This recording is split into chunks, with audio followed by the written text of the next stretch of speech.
To set up the screen lock on Honor X7D, we're going to start by opening settings on our device. Next step is to click on the biometrics and password, and then there's a lock screen password. Click on that as well, and now you'll be able to set up your password. But first let's pick select unlock method. That way you'll be able to choose between different methods to lock your device. You can use 4-digit PIN with only numbers, custom PIN with multiple different numbers, pattern, which allows you to draw lines as most of the Android devices now support it to unlock your phone, the password, which allows you to combine any type of digits to lock your phone.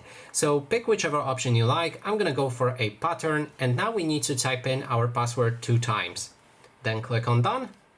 Make sure to remember that password, and that way we just added our password. Next steps would be to set up fingerprint if you want, and also there's face recognition if you want. Fingerprint allows you to unlock your device by scanning your finger in this area right here.